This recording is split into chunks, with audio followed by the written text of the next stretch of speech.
एक बार की बात है, एक अमीर व्यक्ति ने समुद्र में घूमने के लिए एक नाव बनवाई। एक दिन वह नाव को लेकर समुद्र में घूमने निकल गया।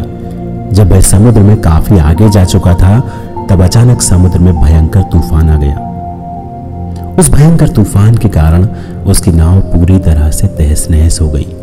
अपनी जान बचाने के लिए वह व्यक्ति लाइफ जैकेट पहनकर समुद्र में कूद गया और उसे पास में ही एक टापू दिखाई दिया। वह तैरता तैरता उस टापू पर पहुंच गया। टापू पर पहुंचने के बाद उसे पता चला कि उस टापू पर कोई भी नहीं था। टापू के चारों ओर समुद्र के कारण उसे दूर दूर तक कोई भी नहीं दिखाई दे रहा था। अब उस व्यक्ति की समझ में नहीं आ रहा था कि आगे क्या किया जाए। उसके मन में एक ख्याल आया कि अगर भगवान ने उसे बचाया है तो आगे का रास्ता भी वही दिखाएगा। अब उसे भूख से बचने का तरीका ढूंढना था। वह इस टापू पर घूमा और फल खाकर दिन बिताने लगा। जैसे जैसे दिन बीतते रहे, उसकी उम्मीद भी टूटती जा रही थी। एक दिन उसके मन में ख्याल आया कि अगर उसने किसी के साथ बुरा नहीं किया है तो उसके साथ ऐसा क्यों हो रहा है। धीरे धीरे करके उसका भगवान पर से भरोसा उठने लगा।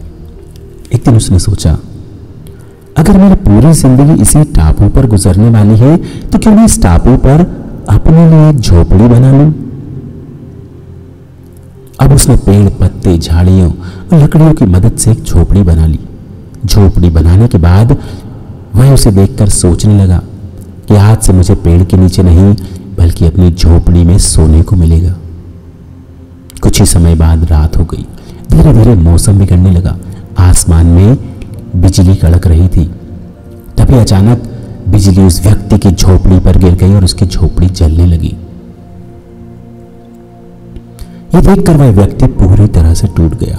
उसकी आंखों से आंसू निकलने लगे। वह आसमान की तरफ देखकर बोला, हे भगवान, मैंने ऐसा कौन सा पाप किया है जिसकी मुझे इतनी बड़ी सजा मिल रही है। वह रोते हुए भगवान को अपने दुखड़े सुना ही रहा था। अचानक एक नाव टापू के पास आकर रुकी। नाव में से कुछ लोग उतरकर उसके पास आए और बोले, हम तुम्हें बचाने आए हैं। हम इस टापू के पास से गुजर रहे थे, तभी अचानक हमें एक झोपड़ी जलती हुई दिखाई दी। हमें लगा कोई मुसीबत में है। तुमने अपनी झोपड़ी जलाकर बहुत ही अच्छा किया। अगर तुम अपनी झोपड़ी नहीं जलाते तो हमें पता ही नहीं चलता कि कोई इस टापू पर फंसा हुआ है। यह सुनकर उस व्यक्ति की आंखों से आंसू बहने लगे।